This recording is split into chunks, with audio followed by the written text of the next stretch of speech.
He said he spends about $1 million a week on his videos. I was always amazed how MrBeast was able to create a whole brand ecosystem out of a YouTube channel. So he's a YouTuber. He's known for doing these like epic challenges. He does these massive cash giveaways. He's also super tuned into the data and analytics of like what makes videos perform well. The way it's built, like you have the hook very early and you have tension, but you have small rewards during the video that will meaningfully improve the chance of success in his storytelling. He has said that he wants to show you something that you've never seen before. And like, if you look back at like historical entertainment, that's what keeps people captivated.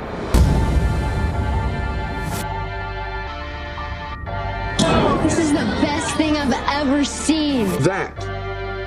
Let's talk about that. Listen to this. Listen to this.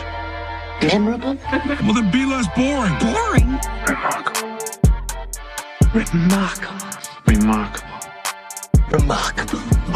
I'm Ian Faison, CEO of Caspian Studios. You're listening to Remarkable. This week, we're talking marketing lessons from MrBeast. I am currently on an island infested with snakes, but I'm visiting way deadlier places. With the help of our special guest, VP of Marketing and Quillbot, Rodrigo, how are you? I'm good, amazing, excited to be here. Excited to be talking about MrBeast as well. Oh, I know. I can't wait. Cannot wait to dig in. And we're going to talk about your company, Quillbot, as well. So why the heck did you pick MrBeast to talk about today? Yeah, well, my history with MrBeast started when I lived in Brazil, and my kids started watching that, actually in Portuguese. Now, I mean, after living in the US for the last 3 years, they keep watching that now in English. And I think I was always amazed how MrBeast was able to create a whole brand ecosystem out of a YouTube channel with multiple channels and now real life businesses as well. But two things really stand out to me. I would say his data-driven customer obsession on every detail to make things work.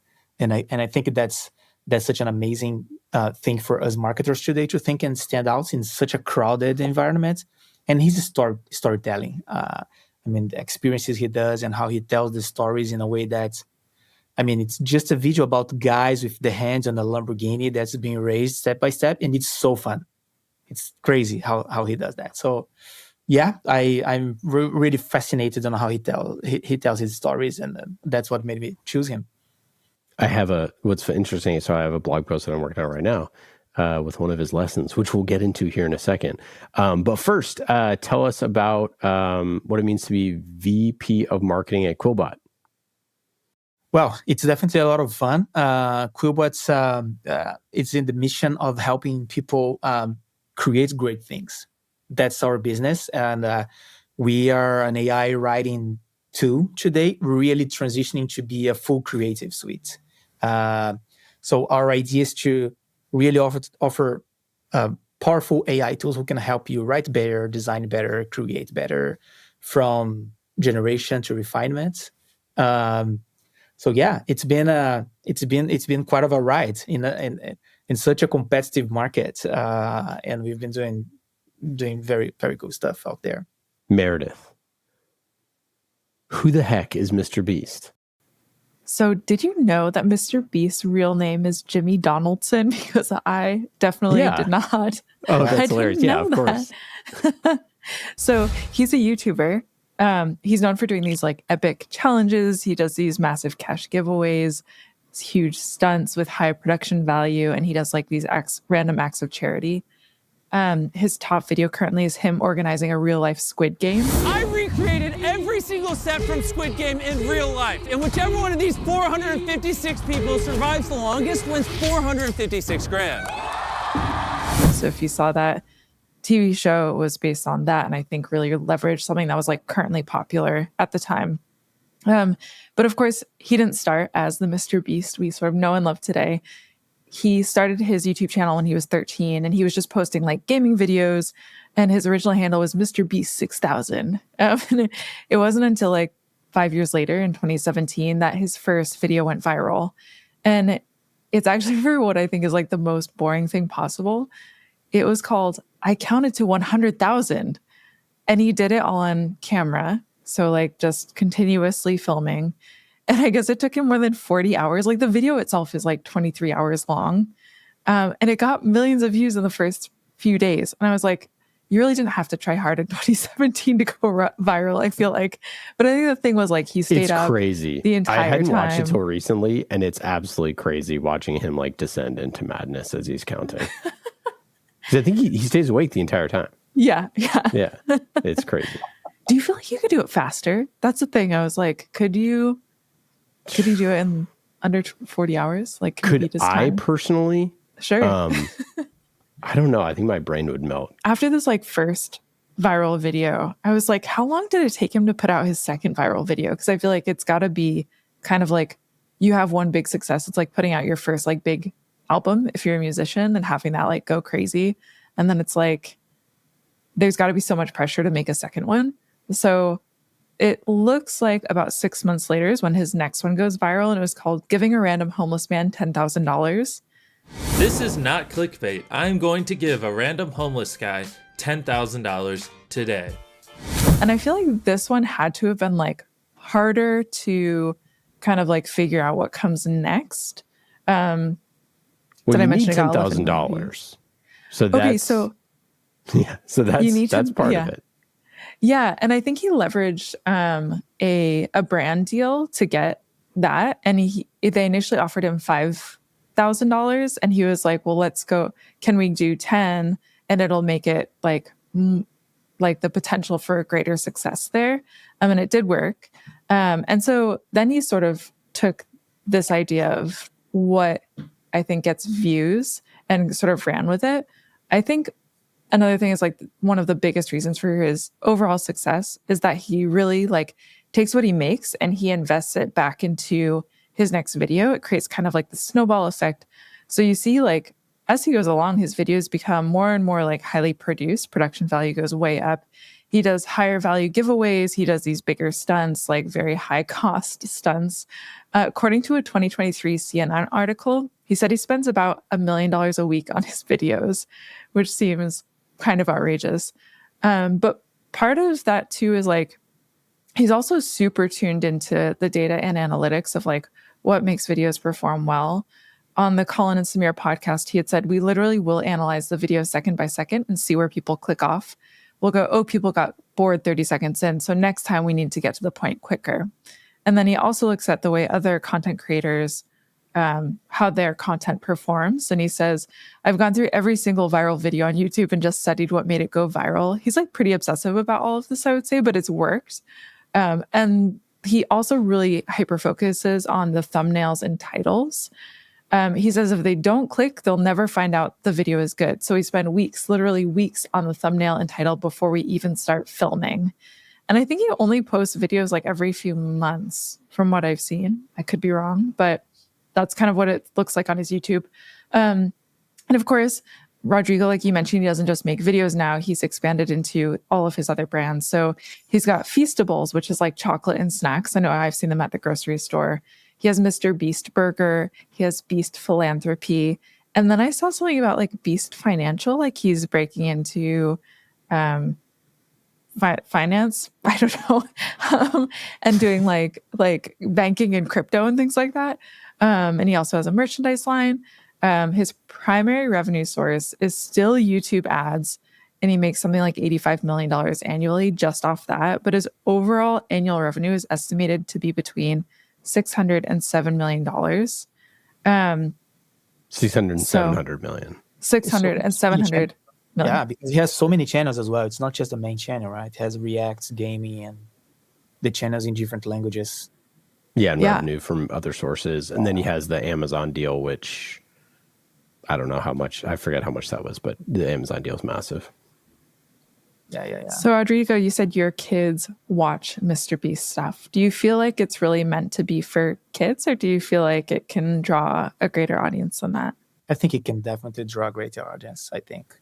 Yeah. I think kids like it because the storytelling is so simple and compelling, but the way it's built, like you have the hook very early and the narrative, there is also, I think he uses something that I think screenwriters used a lot in series and films. Like you have tension, but you have small rewards during the video. Yeah. So you get just stuck to that. I mean, the last one I watched, it was a couple that had they had separated, they had broken, and he chained both of them, and they needed to stay together for What? they needed to stay together for I think 30 days, and they would make a lot of money, and they were chained. And the things that every day they would cut some of the links of the chain, so they would be closer and closer and closer. Oh gosh. And so I think adults definitely got captured by his content, and I had questions about it, but then I started seeing marketing activations of TurboTax and companies like that on his videos, and said, okay, so I'm not the only adult watching that. Yeah. Oh, that's interesting. I know there's been some controversy too over like, is he like kind of using people to make his content? Yeah. How do you feel about that? Yeah. There was specifically, he made a video recently about the whales in Africa, right? That was his philanthropy video, and people were, so you're doing a video, and that's good. You're adding 100 whales in Africa, and okay, then you leave, and people are there, and that's kind of the white people helping Africans. So there was all of these discussions. Well, I think people choose to be in their videos, right? And there is a reward related to that. So I mean, yeah. I think on the well video, of course, there's a lot of questions. It's a much more serious question that you have to debate. I mean, what's gonna be there long term, and that's a fair discussion. Not just doing that for the pure entertainment, but on the other one, people kind of stay on a circle that's closing, or endurance challenges that he does and things like that. I think people chose to be there, so people are part of what's happening. I don't think I can see this angle of exploration in this case. Yeah, for sure. He also uses a lot of not every time, but he has videos with celebrities as well, right? I mean, people like to be in his videos. So Cristiano Ronaldo, Neymar, I think Stephen Curry, Tom Brady. It's Tom Brady. I mean, so he gets cultural icons and add to his videos as well. So it's another testament to, I mean, how fun it is to be part of that as well. Yeah, I mean, million takeaways from what MrBeast has built. But the one that stands out with me, like by far and away, is that he has said that he wants to show you that something that you've never seen before. And like, if you look back at like historical entertainment, like throughout the millennia, it's like that's it, right? That's what keeps people captivated. Yeah. And I think like in a world where so much is derivative, that the fact that he's bringing you things that people haven't seen before is why it's so successful. I mean, like that's by far and away the number one reason. Like all the other reasons are all his rigor and like use of data and experimentation and all the other things that like optimize for this other thing, which is show people something they've never seen before. And he will go like literally to the ends of the earth to get the shot that allows you to do that. And that's just like, you know, we talk about a lot of Caspian, there's no traffic on the extra mile. And there's just not a lot of people that will go the extra mile to get the shot, to fly to the, you know, island in the middle of nowhere, to get the 15-second shot of him, you know, on this tiny little, you know, island or something like that. Like there's just not a lot of people that are going to do all of the resources. And in production, in film production, and the stuff that he's doing, you're like, dude, that's so much effort. You know, it's your time, it's flying, it's flights, it's booking, it's, coordination. It's like all these very difficult things that anyone, in theory could do. But he's the one who's going to do it, something racing a cheetah and all these different things. But I think if you start with the premise of show people something they haven't seen before, automatically, like, you're not going to look away. Yeah. And I think you're totally right. But I think also one thing he does that's very smart is that he shows people what they haven't seen before. And, but he loops into that element that will meaningfully improve the chance of success in his storytelling. For sure. So he loops in the competition, he loops in the emotion, the way he's editing the videos, and the small rewards, and the hook at the beginning, emotional payoff. So he gets kind of the playbook of a good storytelling, and he applies that to, okay, I'll go to an island in Brazil that's full of snakes and nobody can go, and only I am going. Or I'm building a real chocolate factory, and you guys are gonna fight for the prize. But with the storytelling is amazing. I mean, the way he links each component of a good story on his videos in a theme that's completely it's completely new. I mean, it's definitely one of the reasons why it's so compelling, and that's why it talks to adults and kids, in my opinion. Yeah, he talks about this idea of the more effort you put in actually pays massive dividends. So he has said before, like, putting 20% more effort into a video can triple the outcome of views. Like, that's the sort of thing that, like, I think in software we understand, but in content, like, we don't use the same lessons, right? It's like, hey, if we're going to go do the thing, let's do the thing, right? If we're going to make the video, let's make the video. Like, let's make it great. Let's not do what everybody else is doing. And I've seen this all the time, where it's just people just, not wanting to go the extra mile for something, for some unknown reason. But those little differences are huge. Yeah.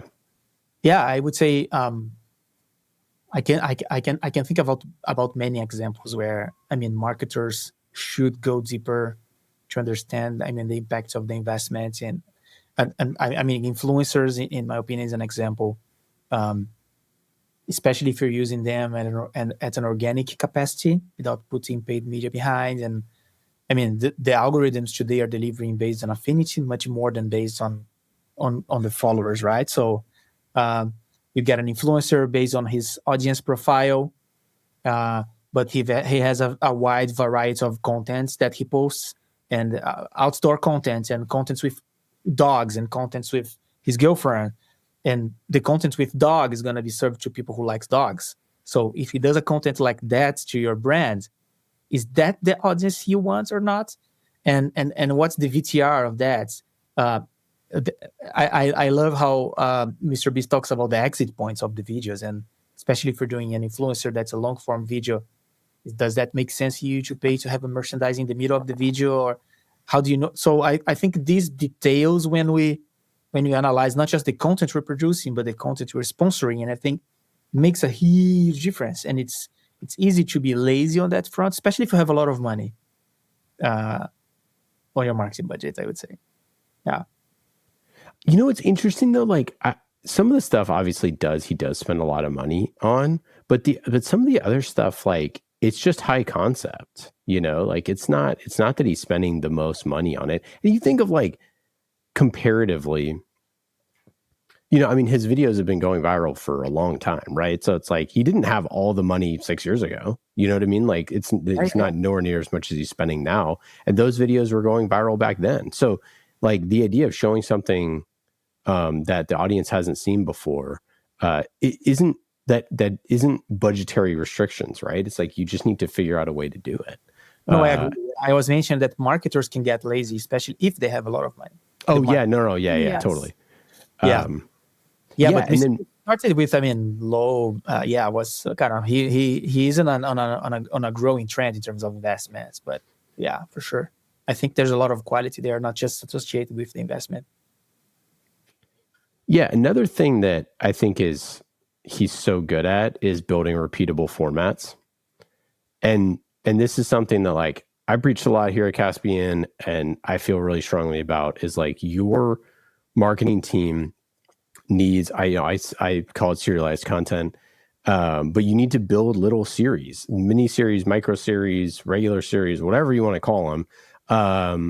And those things, it could be a LinkedIn series, it could be, whatever it is, but a little mini micro brand that you're putting out there. And he just does such a good job of that. And it's like these, can I survive in a blank, or, two things that are racing each other, or last to leave, or elimination challenge, or whatever it is. Like, he has so many of these little formats. Yeah. And then putting the pieces together to make it interesting. Something going from cheap to expensive. Like, that's just such a good repeatable format that if you're a marketer, like, just steal Jimmy's format and do it for your company, but do it, in a different creative way. Exactly. I especially when you're thinking about your own social channels, right? That are, the real content channels today. The real company's social idea of having a TV channel for your brand. That's a very important. That's a very mindful bet you should do. And I think when I think about content on the channels, for example, I think about what's the message at the end that I want people to capture about my brand. What are the real cultural elements that I can add to that content? And last but not least, what are the formats that my target likes and engages with, and how can I apply that, right? I remember when I was on Tinder in Brazil, we did serialized content was our bread and butter on social, and so many things that didn't get engagement, but one or two that you get. We did a branded podcast in Brazil that became, one of the most successful, and meme page starts getting the gossips from our podcast. But it's there's a lot of experimentations there. But yeah, I think that's he can be a real source of good content for brands for sure. Yeah, for formats. Do you feel like he mixes up what he does enough? Because he's got his formulas for things that work, right? Yeah. And then it's at some point it's got to be so hard to come up with something that feels fresh. Yeah. But I think he repeats them to the point of exhaustion, to be honest. But he comes up with new formats. I don't know how recent that was, but some of his most successful videos recently were those from $1 to $1 million. Yes, I saw that. Have you seen that? Yeah, and he goes from a car that he buys, or a house, yeah, or I think a trip, and he has this format, and he has the survival challenge format, and he has the weird places formats. Let's see what he comes next. I think he has probably a pretty good 5 or 6 successful today, so he may be able to milk that cow for a while. Yeah, I think he tries to bring new stuff, and what's interesting is that he can really revamp a format if he adds culture to that. So the Squid Game is an example, right? Yes. It's just a competition format, but let's make that Squid Game style. Right. The Chocolate Factory as well. What's the name of the movies? Willy Wonka in English? I think it's Willy Wonka and the Chocolate Factory. Willy Wonka. The winner could win the factory or get some money. Okay. Who wants the Chocolate Factory to run out of nowhere? Yeah, it was amazing.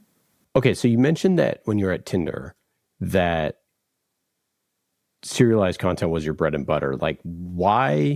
Why did you think that was the case? And how did you convince the leadership that is the case and that they should invest in it? Yeah, we wanted to make sure that we had a steady audience, and we were able to kind of keep Gen Z attracted to what we are doing all the time. And we have been trying kind of on and off content here and there, and you have one success here, one success there. But there was a lot of when you would check the trends and things that were going viral on social and people were paying attention to, there's always something behind that was kind of connecting all of them, right? And one type of content on this way, I bring an example, people dancing to a specific song, or people talking about a specific expression, or people in front using the background messages and making comments. This kind of you have every time you had kind of specific formats going on, and what that was the arguments to, okay, we want to bet on some repeatable formats that we can nail it, that will give us kind of some traction on social in terms of followers, in terms of views. And that's a test, right? So some of the things won't work out, some of the things will work out. And which was based on average views. Who's faster, a cheetah or one of the fastest cars in the world? Can a man beat a bear in a fight? Can a tiger beat the world record high jumper? We're going to answer all of these and more. That was our main metric at the time. Today I would probably add others, but engagement and so forth. But that was mainly the reason. And our budget for marketing on Tinder in Brazil was far from gigantic, and we really wanted social to work. So I would say we tested kind of influencers giving dating tips in the specific regions. So an influencer for South region, an influencer from North region, and so on. We tested dating tips, and the one we nailed was a podcast. And then we got an influencer who was ramping up. She was not kind of extremely famous, but was getting a lot of traction on social, doing POV videos. She was very funny. And the idea was to have her as host of our podcast and bring celebrities or sub-celebrities to talk about their dating life. As simple as that. And I think when we were around the third or fourth episode, things started to pick up. And there was... I remember when I had the impression that we nailed it was when one meme page that was very famous in Brazil got one of our cuts and used as, oh, look what this celebrity said on this podcast, on Tinder's podcast. And then things just grew. I mean, we had one episode with one guy, and then a very, very, very famous singer called Luisa Sonza. She has even been to Coachella already. She commented on the video of the guy because she thought he was handsome, and they started dating, and that became kind of a national conversation. Way. Really. And then and guess what happened? And then the guy cheated on her. Oh my gosh. And people recorded, and then their breakup became a national topic again, and it was all started on the Tinder podcast. Crazy, right? That's crazy. Yeah. So that's one thing that we're exploring for Quillbot as well. Like, how can we talk about interesting topics in a way that is serialized, and we get? And I don't want to open a lot of things here for the competition, but getting very cool content and making that serious, and how AI can support you in your life in a very fun way, because I mean the AI conversation can be so heavy that we want to do something more lighthearted way. But yeah. That was one big bet in Tinder in Brazil that helped us try to get inserted more into culture and get some repeatable success there.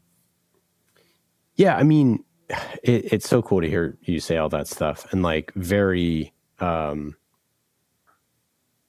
mean, I think a playbook that is super repeatable. Like it's repeatable, just as repeatable today.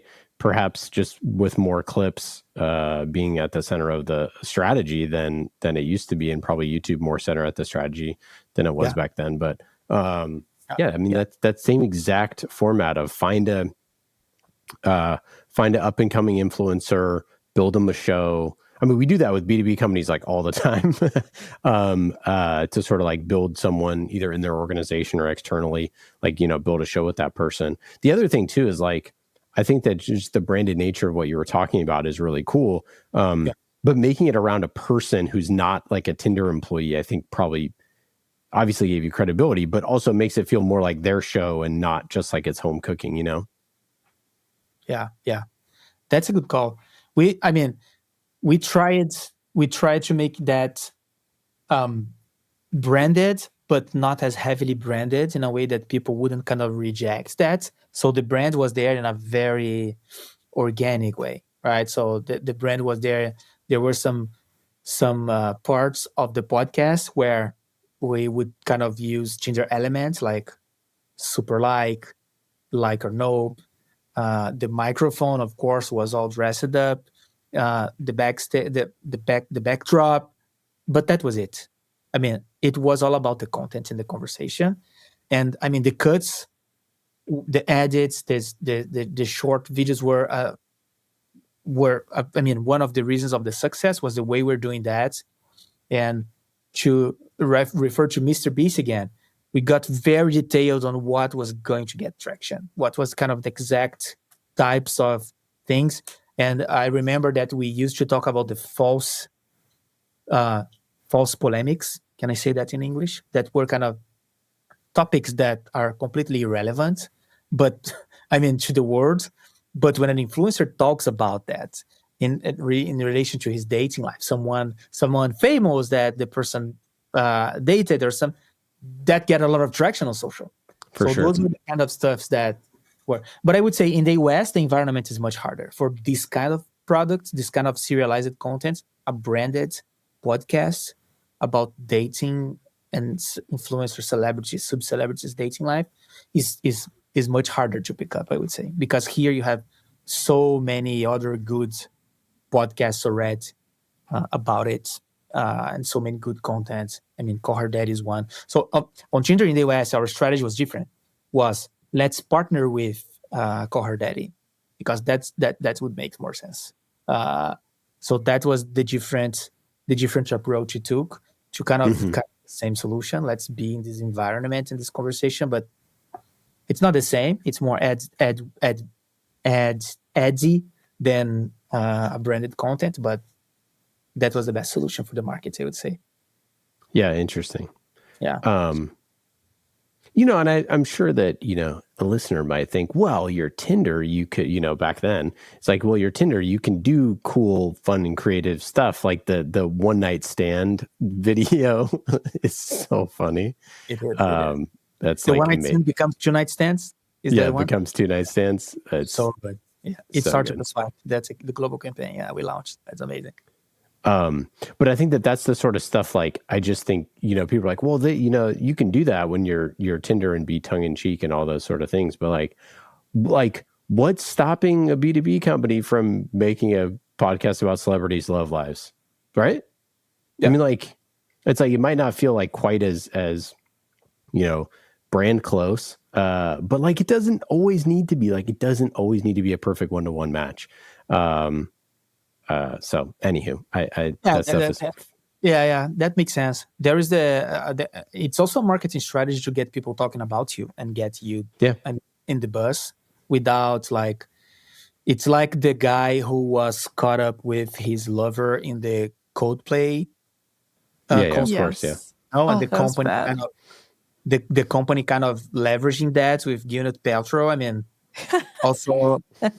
Right, and also Skims marketing strategy. Yeah. Right. I mean, talk about me. Most of the things they are advertising, they won't sell, but they are generating traffic and awareness and brand lifts, right, in some way. When you're also doing cool stuff like that at Quillbot, y'all had a Webby winning video with Tom McGovern saying, I just told my therapist I love him. So you're doing that stuff with B2B content or B2B, B2C, you know, whatever, a bit of both, B2B2C with Quillbot. So it doesn't just end with, you know, with your time at Tinder. Yeah. The idea at Quillbot, I think we are just scratching the surface of this strategy, to be honest. So we are doing a lot of experimentation with influencers and social as well. And I think we are now in this moment of transitioning from just being writing to being a full creation tool. adding more AI features and tools to our suite, that will open a gigantic door for us in terms of content, because it can go beyond writing. But yeah, we do a lot of experimentation. April's Fool this year.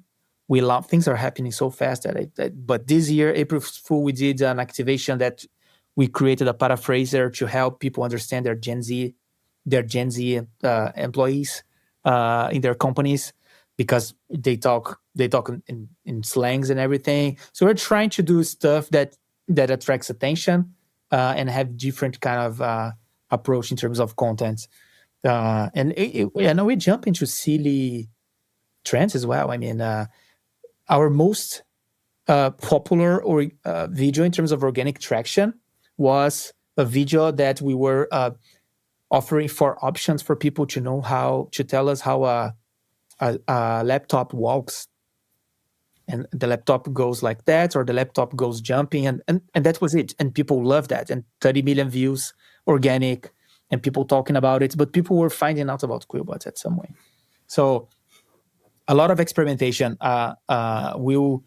I think we need we are in this level of growing maturity and growing knowledge about what's gonna work in this environment of B2C, B2B, AI.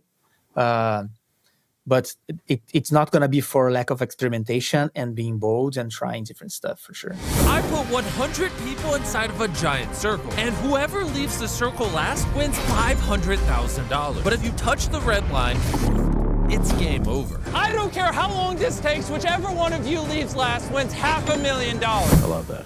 Yeah, I think one of the things that with the marketing that you've done in your career and what you're trying to do at Quillbot is just like thinking of weird, fun, and funny ideas, and like if it's a good idea, then it's worth doing. And I feel like so many people just get like caught up in like, what is everyone going to think about this, and just like talking themselves out of something that's interesting. I'm working on a blog post about how consensus is the enemy of marketing, where it's like it's not everything needs to be crowdsourced, approved by every single person in the company to go out there for a single video that's supposed to be funny.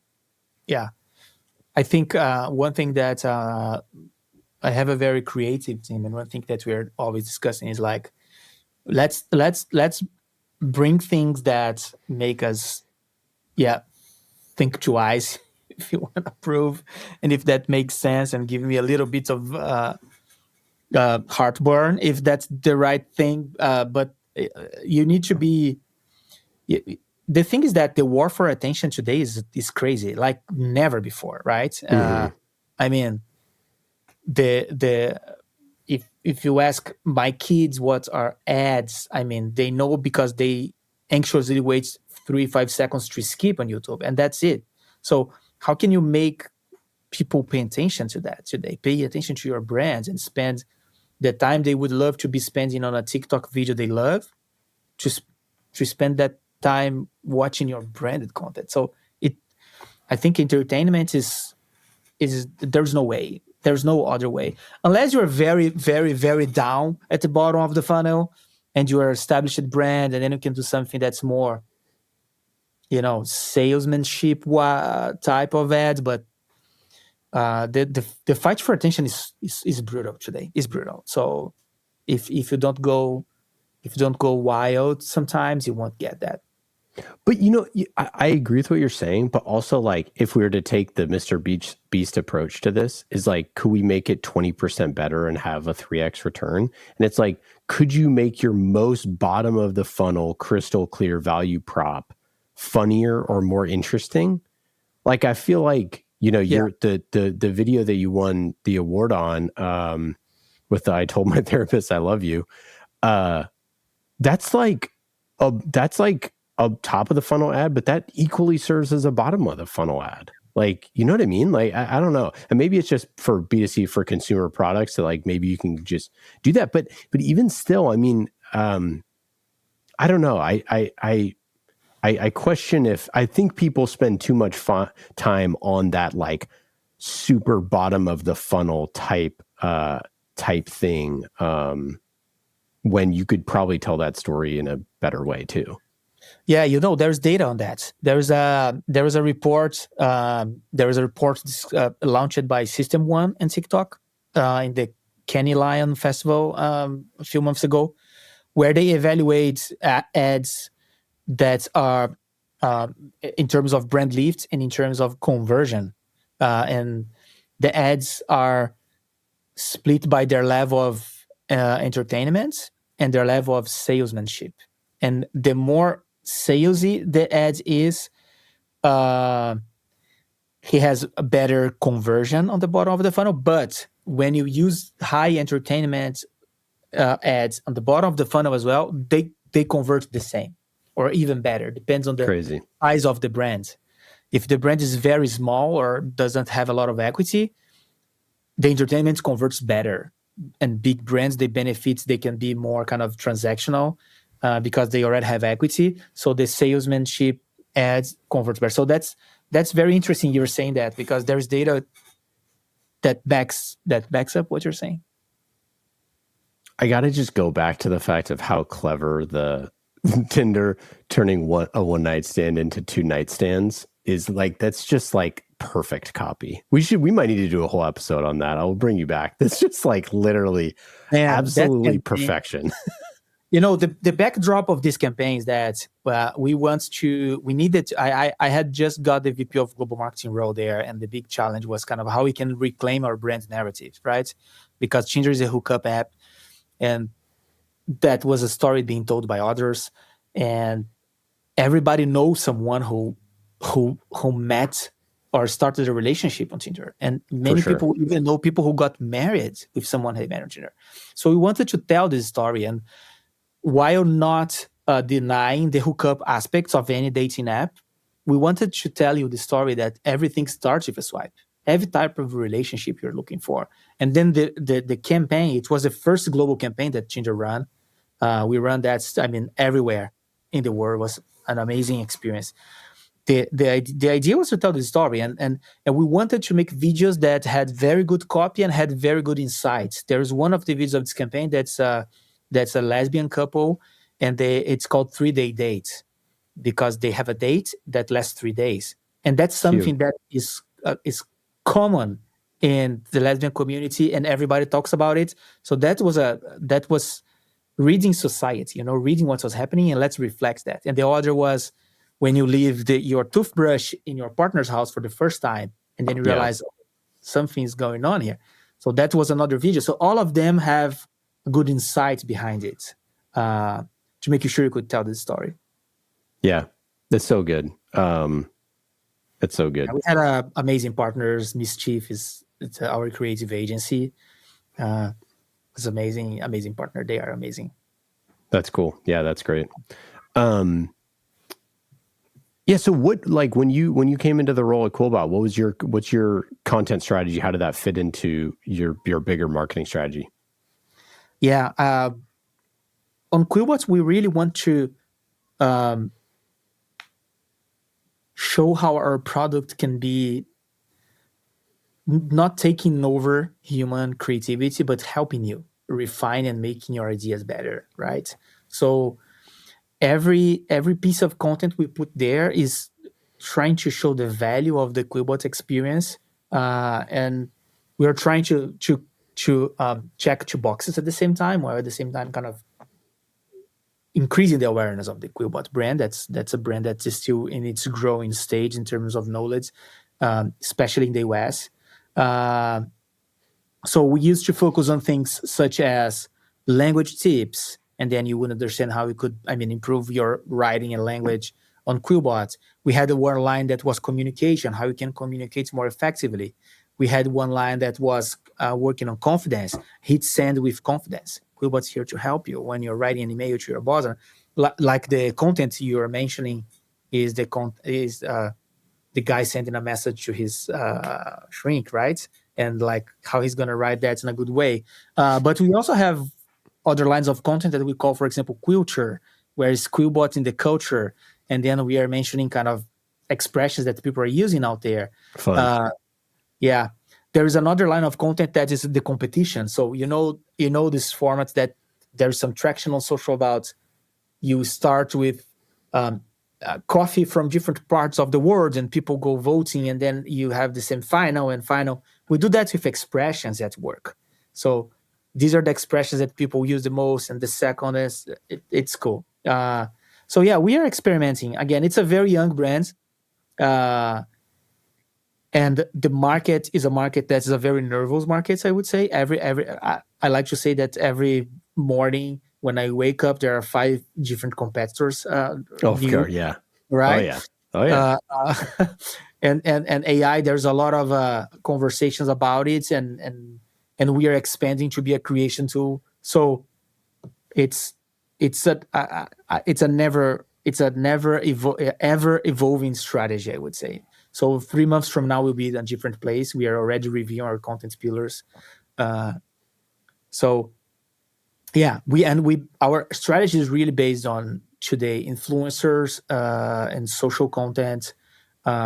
We are starting to expand to some PR efforts to increase domain authority. And yeah, more to come. We have some plans for next year. Let's see how they go. Amazing. And you got top 50 AI tools from A16Z. Pretty rad, number 16. We did, yeah, for the fifth year in a row. Amazing. What's working for your audience? Influencers work pretty well for when I want to get some traction in terms of audience with who is really writing and using AI to support their day-to-day activities, especially at work. I would say social content is working pretty well. YouTube is an amazing channel for us. Yeah. And in this market, there's still a lot of demand to capture. So there's a lot of people searching for things they don't know exactly where they can find. And if you have a very strong SEO presence, you can capture these demands in a very effective way, of course, at a very low cost. So we really spend a lot of time thinking about how I should show up and the Google searches and in the AI overviews and the LLMs. And that's also a new landscape in marketing, right? I mean, the Google searches and the AI overviews and the LLMs and how you can making sure you're going to show up where you need to be. And ChatGPT, provides much less clicks, but much more conversion because you're much more contextual and you're being much closer to the purchasing moment. So yeah, I would say that's another very relevant front for us. I would say we are still starting our PR effort. So the idea is to be really an authority when it comes to AI and creation, and we are working with our partners from Worker Sense to kind of really expand our presence there. So yeah, I think I covered it all. Amazing. Well, we're super excited to follow on the journey. What is one piece of advice that you would give to other VPs of marketing on how to figure out or integrate content into your marketing strategy? I think you should really go deeper on what really already has the attention of your target audience. Instead of starting from scratch, what are they paying attention to already? And that's from cultural elements, which means what they like to listen, who they like to watch to, what are the influencers they track, what are the topics they like to talk about. It goes from that to the formats. So what are formats that make sense and already getting traction and already get their attention and they like to engage with? And when you bundle those two things and is able to insert your brand message there, I think you have a key content. So I think successful content lives in the intersection of those three things. What's your target paying attention already? How you loop that to your content? What's a format that works, and what's your brand message? So my advice would be making sure you are in the intersection of those three things, and I think you do great content out there. Fantastic advice. One of the best pieces of advice I think we've gotten here. I love that, Rodrigo. It's been absolutely awesome having you on the show. So fun. We could talk creative stuff for hours. I just, before we get out of here, I do want to hear, like, how do you think about and pick influencers? Because I know that's something you're doing. Yeah. I think influencers, they have an important role of supporting a broader brand strategy. So I really think at the scale we are now, influencers should help us penetrate on niches where we want to amplify our message, right? So we pick up influencers that we believe do a very good work on showing brands on their content in a way that's contextual and is organic. And that we can see by what's the VTR of the branded videos, what's the views of the branded videos, the engagement of the branded videos, and that they have affinity with the niche we want them to reach. And another thing I would say, and that's from my recent reflections about the algorithm and everything, is they have kind of a pretty, they do not have a very big range of different contents. They do a small set of content, because I know that this type of content will be served to the same people. Yep. So that helps me making sure I can stick to the audience I would like him to reach out, instead of doing kind of very varied stuff and the algorithm is serving based on affinity with the content, not with the influencer. So yeah, I mean, that's kind of I'm trying to make things right. Amazing. Well, for our listeners, go to quillbot.com. I don't know why, if you listen, you haven't already gone to quillbot.com. Go check it out. Upgrade to premium, add it to Chrome. It's free. Rodrigo, any final thoughts? Anything to plug? Download our app, mobile app, so you can have Quillbot on the mobile and extensions and on the web.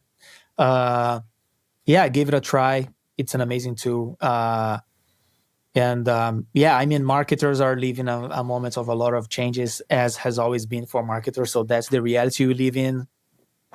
So my final thought is, let's keep experimenting, let's keep learning, and see what works for our brands. It was very nice to be here. I'm very, very happy with this conversation. Thank you for having me. Yeah, thanks so much for joining. Take care.